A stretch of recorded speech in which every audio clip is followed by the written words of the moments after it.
9 hikers walked into the Ural Mountains, but the mountain only gave back questions.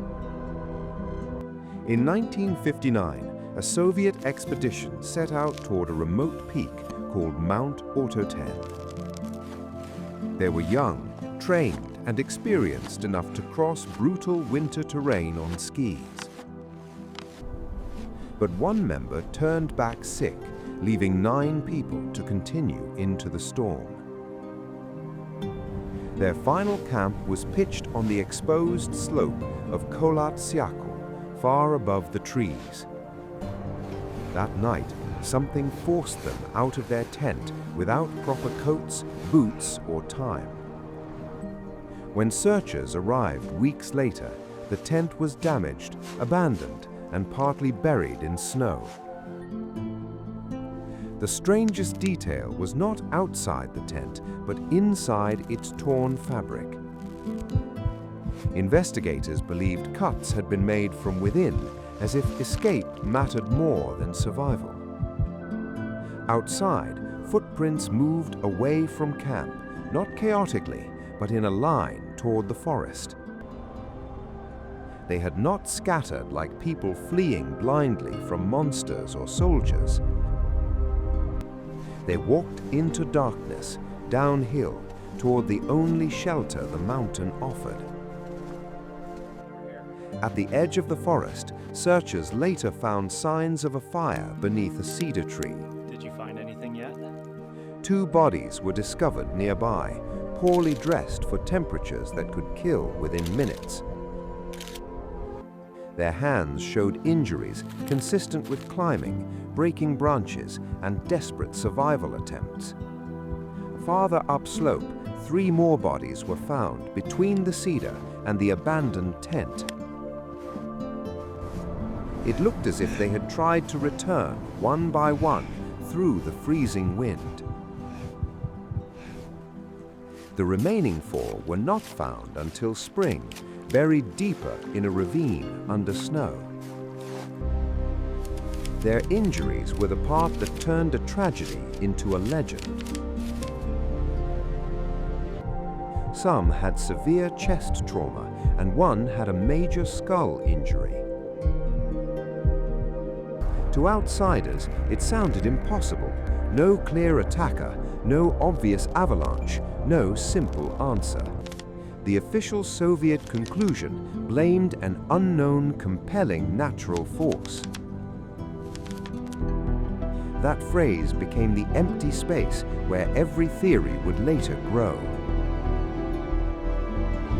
Soon, people whispered about secret weapons, military tests, escaped prisoners, and lights in the sky. Others blamed local tribes, hidden agents, sonic weapons, or something not human at all.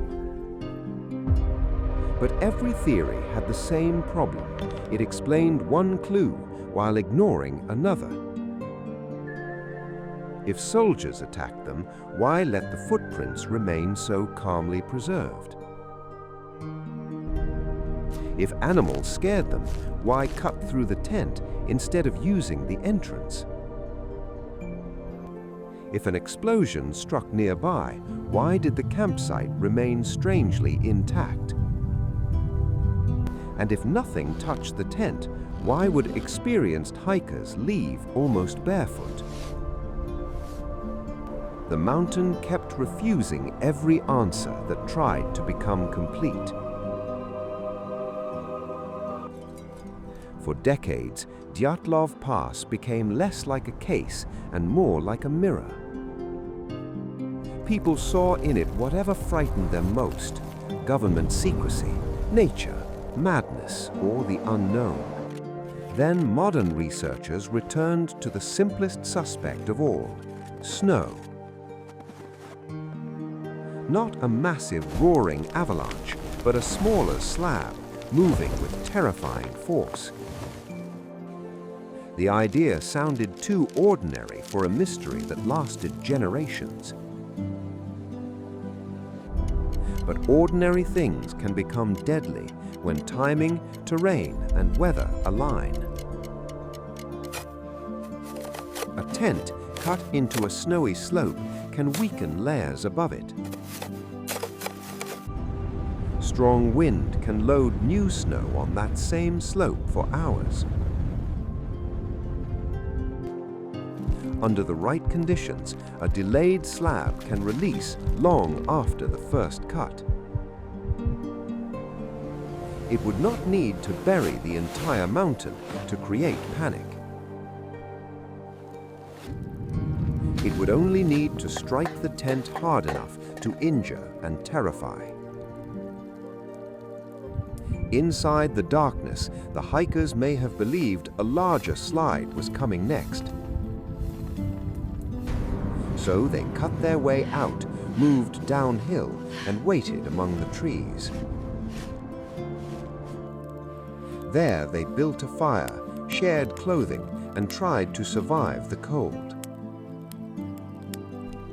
Some stayed near the cedar, while others attempted the impossible return to camp. The strongest members may have moved into the ravine to build deeper shelter. But the ravine became another trap, hiding them beneath snow until spring. This theory explains much, but not every detail disappears so easily. The slope looked too gentle to many observers, and no obvious avalanche debris was reported. The injuries still feel extreme to anyone imagining only soft snow. And the case files left enough silence for doubt to survive. That is why Dyatlov Pass remains powerful. Science narrows the mystery, but cannot replay the night. No camera recorded the moment they chose darkness over the tent. No survivor described what they heard, saw, or feared. All we have are footprints, snow, injuries, weather, and a torn shelter. Maybe the truth was not supernatural, but something colder. Maybe the mountain did not hide a monster, only a perfect chain of mistakes. A cut slope, a loaded snowpack, a freezing night, and 9 humans making seconds-long decisions. The real horror is not that we may never know. It's that the answer may have been there all along, buried under ordinary snow.